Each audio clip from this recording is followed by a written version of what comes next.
Most people think an empath is just someone who feels deeply. That's cute. But the truth is, being an empath is surviving emotional wars nobody else can even see. And if you're watching this right now, there's a high chance your life has already gone through 3 phases, 3 painful transformations, 3 identities, 3 versions of yourself. And phase 2? That's where most empaths almost lose themselves completely. Because phase 1 breaks your heart, but phase 2 breaks your soul. Listen carefully. The first phase of an empath's life is innocence. This is the version of you that trusted everyone. The version that loved hard without fear. You saw good in toxic people. You gave second chances to people who didn't deserve first ones. You stayed loyal even when you were being disrespected. Because your heart was pure.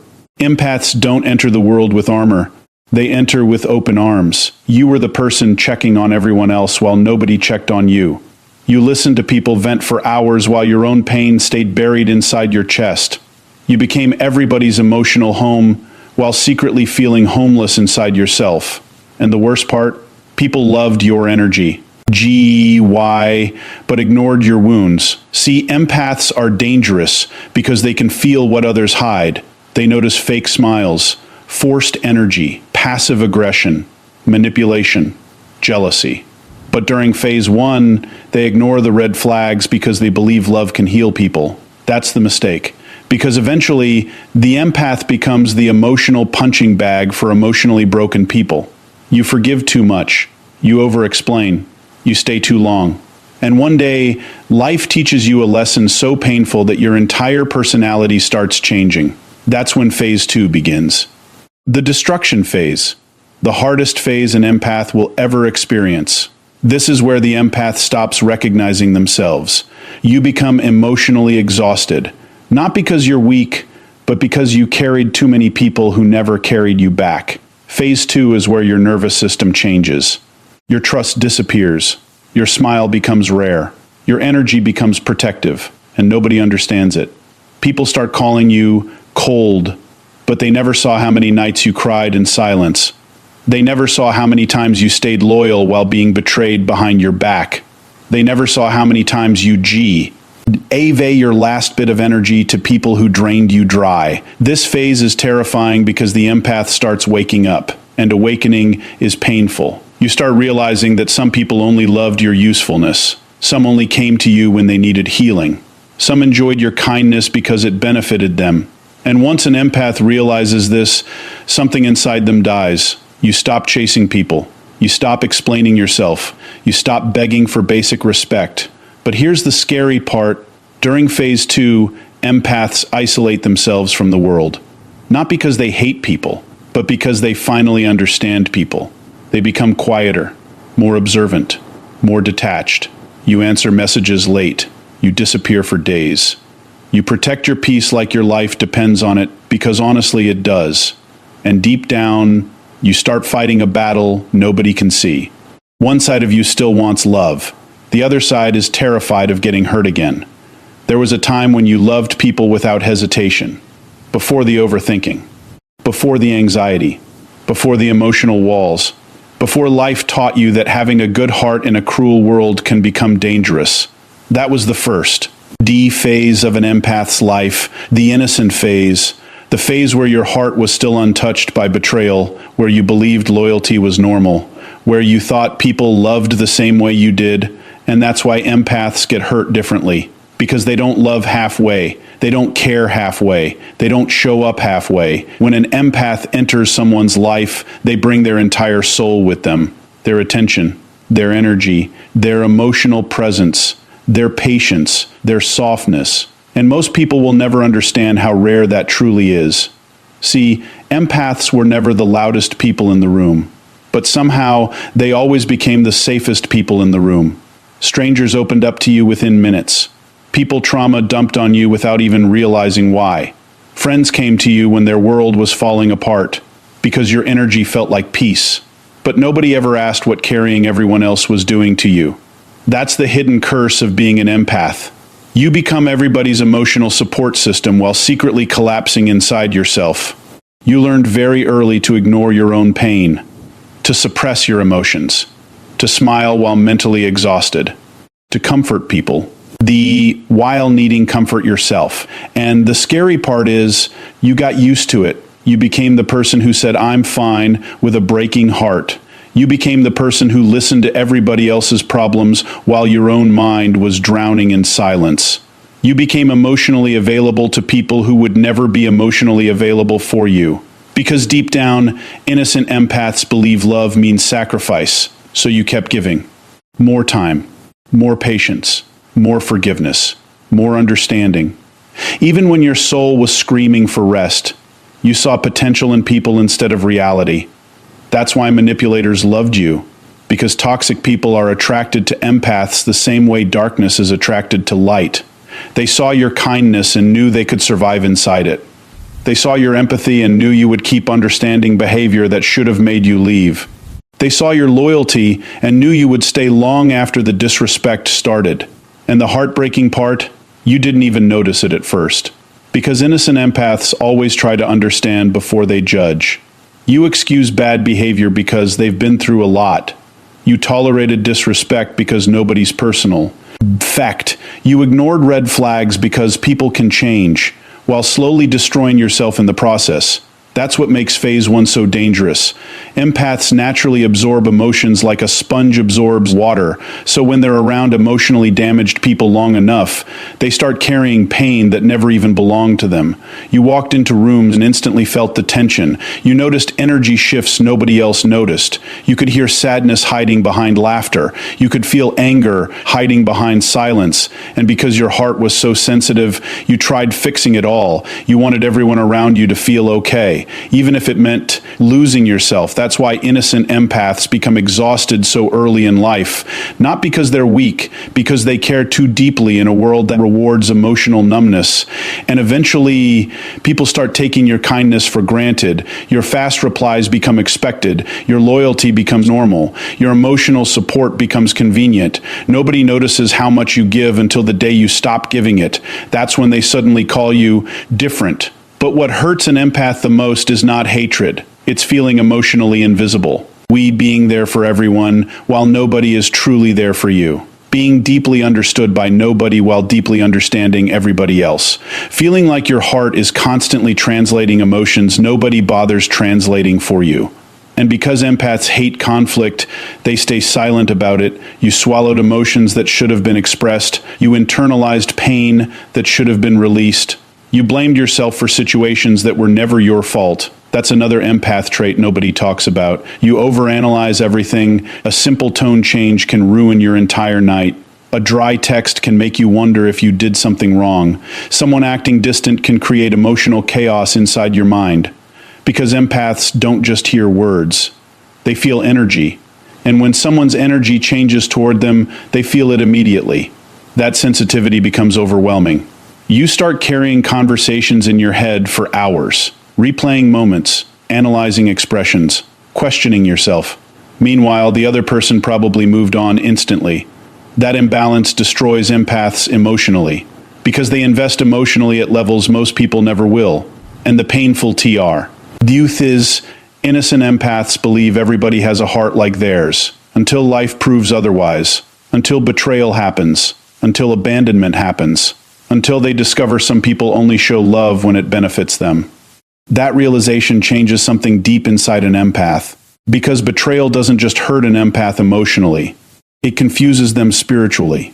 They can't understand how someone they genuinely loved could intentionally hurt them. They can't understand how people lie so easily, fake loyalty so easily, disappear so easily. Because if an empath loves you, they love you with honesty. They would never intentionally destroy someone emotionally. That's why when it happens to them, it shakes their entire reality. And most empaths don't talk about this pain publicly. They suffer quietly. They disappear quietly, cry quietly, break quietly. The world sees their silence, but never the emotional storm causing it. And during this phase, empaths often become addicted to fixing broken people.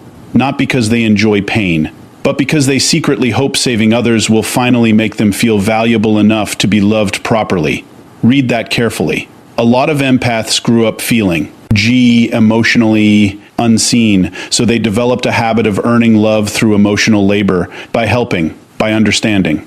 by sacrificing, by staying, even when it hurt them, especially when it hurt them.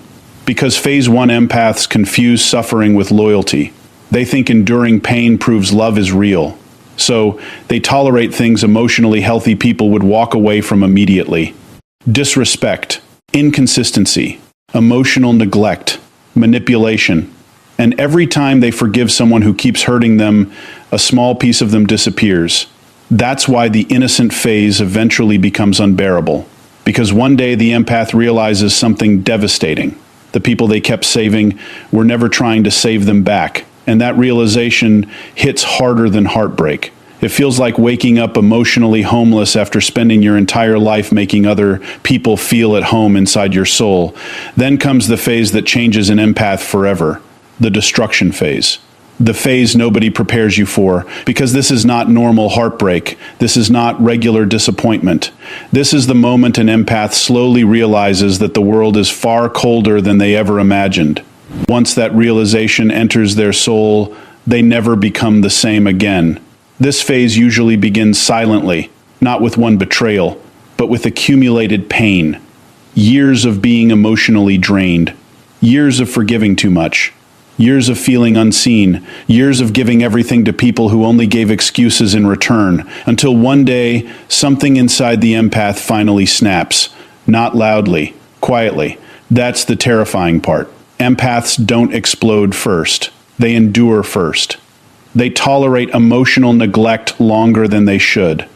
They stay loyal longer than they should. They keep understanding people long after those people stopped understanding them. But when an empath reaches emotional exhaustion, the shift is chilling. Because the softest people become the coldest once they realize they were being used. And nobody notices the damage immediately. People only notice the empath becoming distant. Quieter, harder to reach, emotionally unavailable, but they never ask what caused it. They never ask how many nights the empath spent crying in silence before becoming this version of themselves. That's what makes phase 2 so lonely. You are grieving a version of yourself knob, wadi even appreciated while you had it. The old you used to answer instantly. Now you stare at messages for hours. The old you used to explain your feelings. Now you stay silent. The old you used to beg people to stay. Now you let them leave without chasing them once. Not because you stopped caring, because caring destroyed you. That's the sentence most people will never understand. Empaths don't become detached because they enjoy isolation. They become detached because their nervous system got tired of surviving emotional disappointment. This phase changes your body too. Your sleep changes. Your energy changes. Your patience disappears. You become mentally exhausted even after simple interactions, because empaths absorb emotional energy deeply. And after years of carrying toxic energy, their soul reaches survival mode. Suddenly crowds feel draining. Conversations feel fake. Small talk becomes unbearable.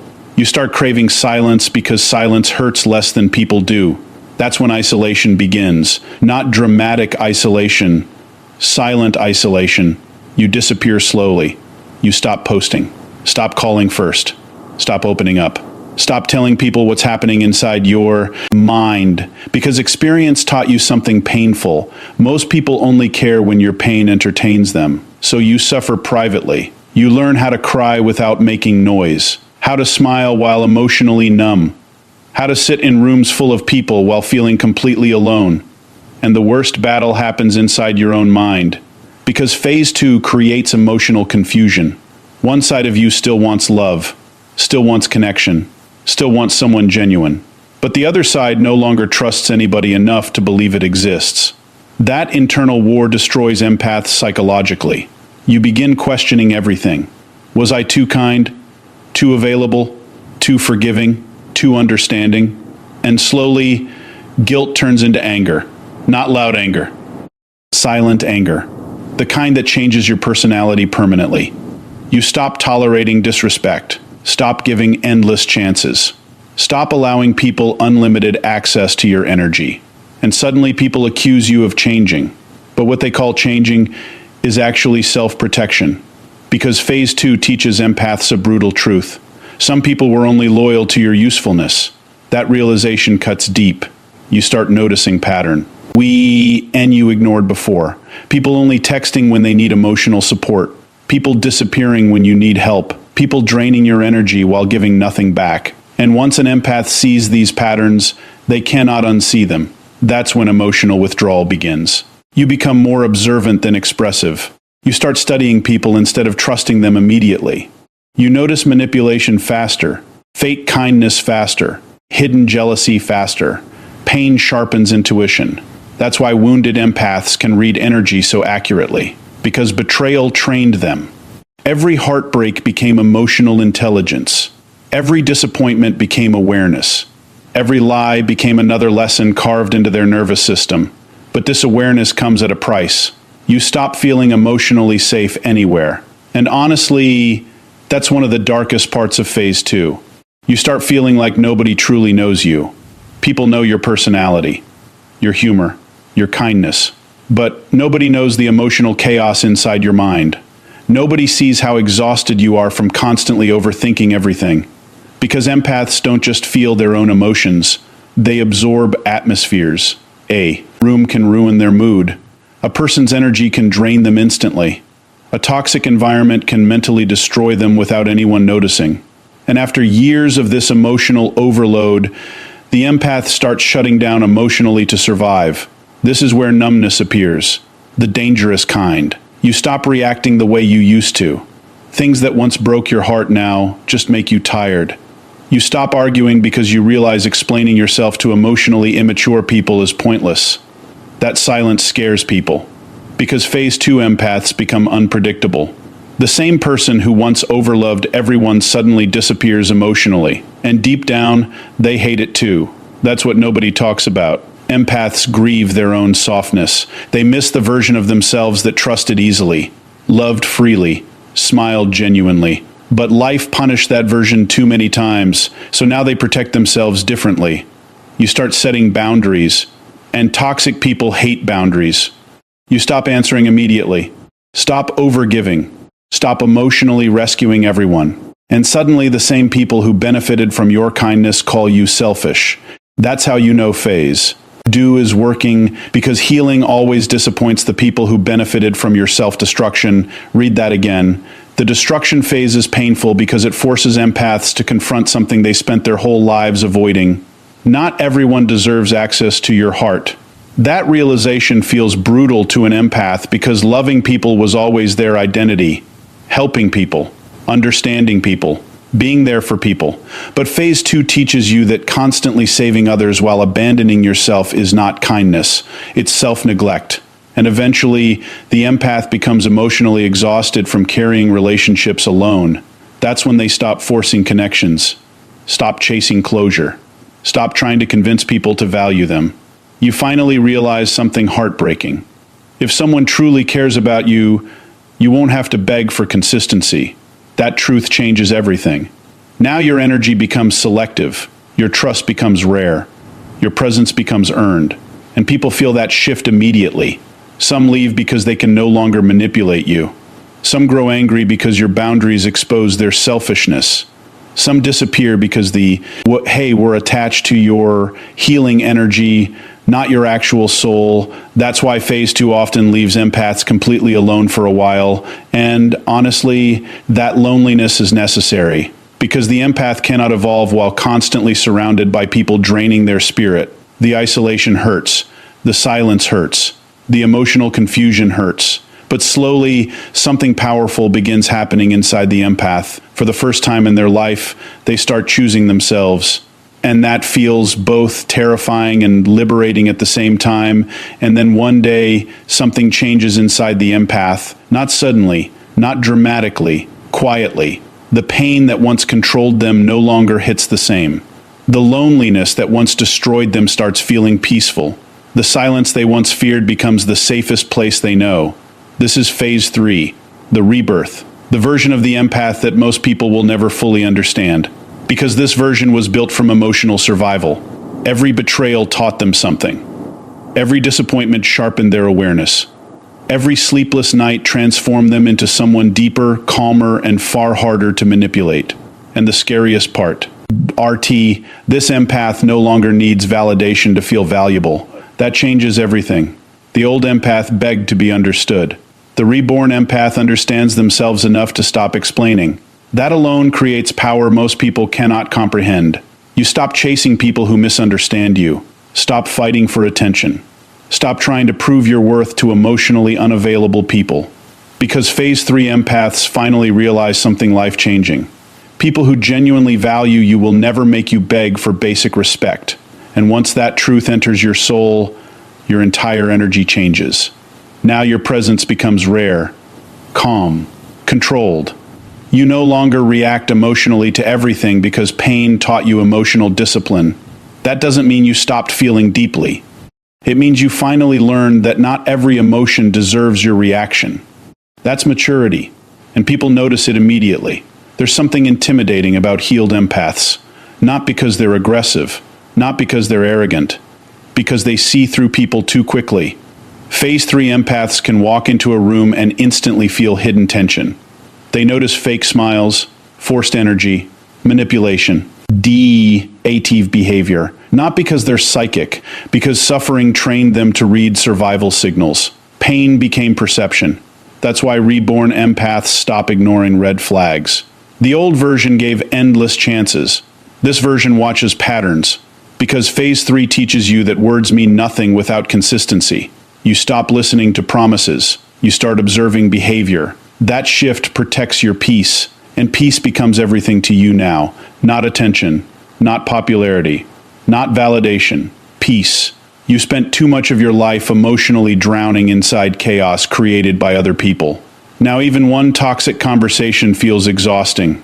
That's why reborn empaths become selective with access. Not everyone can reach you anymore. Not everyone deserves your vulnerability anymore. Not everyone gets unlimited pieces of your heart anymore. And honestly, that's healthy, because younger empaths believed setting boundaries was selfish. Mature empaths understand boundaries are survival. You finally realize your energy is sacred. The way you love people is rare. The way you emotionally show up is rare. The way you understand pain without judgment is rare. And once you understand your O-W-N value, you stop giving yourself cheaply to people who treat your soul casually. That's the biggest transformation of Phase 3. You stop abandoning yourself to keep others comfortable. Read that carefully. Because most empaths spent years shrinking themselves for other people, staying quiet to avoid conflict, accepting disrespect to avoid losing people, overgiving to feel emotionally needed. But Phase 3 destroys that habit. Now, if something feels wrong, you leave. If someone feels manipulative, you distance yourself. If your peace gets disrupted constantly, you stop giving access. No long explanations, no begging, no emotional performances, just distance. And distance becomes powerful when it's coming from someone who once tolerated everything. That's why people become shocked by the reborn empath. The same person who once chased everyone suddenly becomes impossible to control emotionally, because they finally understand something dangerous. Attachment is not love. A lot of people confuse being needed with being loved, empaths especially. They became addicted to fixing people because it made them feel emotionally valuable. But Phase 3 teaches you that healthy love not require self-destruction. Real love feels safe, consistent, mutual, not confusing, not draining, not emotionally violent. And once an empath experiences emotional clarity, they can never tolerate toxic attachment the same way again. That's why their standards rise. Not out of ego, out of self-respect. Now energy matters more than appearance. Intentions matter more than words. Consistency matters more than temporary affection. You stop falling for potential. You start paying attention to reality. That alone saves empaths years of suffering. And perhaps the most powerful transformation of Phase 3 is this. The empath stops trying to save everybody. That used to be their identity. Healing people, fixing people, understanding people endlessly. But now they understand something heartbreaking. You cannot heal people who are committed to destroying themselves. And constantly trying to rescue emotionally unavailable people will eventually drown you too. So the reborn empath lets people face the consequences of their own behavior. Not out of cruelty, out of wisdom. Because phase 3 empaths finally understand that protecting your mental health is not selfish. It's necessary. You become more protective of your nervous system, more aware of emotional manipulation, more careful about who gets close to you. And strangely, your silence becomes louder than your words ever were. People feel your absence deeply now. Because phase 3 empaths stop forcing themselves into places where they are not valued. You no longer fear losing people. You fear losing yourself. That's evolution. And the beautiful part is, the reborn empath finally starts healing the relationship with themselves. For the first time in years, you stop blaming yourself for other people's behavior. You stop questioning your worth because someone failed to appreciate it. You stop believing your kindness was weakness, because now you understand. Your softness was never the problem. Giving it to the wrong people was. That realization changes an empath permanently. Now you move differently, slower, calmer, wiser. You stop reacting impulsively because life taught you that protecting your energy matters more than winning arguments. You become emotionally intelligent in a way pain-free people cannot understand. You know how betrayal feels, abandonment feels, emotional neglect feels. So now your heart beats, mess intentional. And ironically, this is the phase where empaths become the most magnetic, because there's something powerful about people who survived emotional darkness without becoming cruel. That energy is rare. The reborn empath still loves deeply, still cares deeply, still feels deeply. But now there's discernment attached to it. Now your heart has standards. Now your loyalty must be earned. Now your energy is protected. And perhaps the most beautiful part of phase 3 is this. You finally stop looking for home inside other people. You become your own safe place.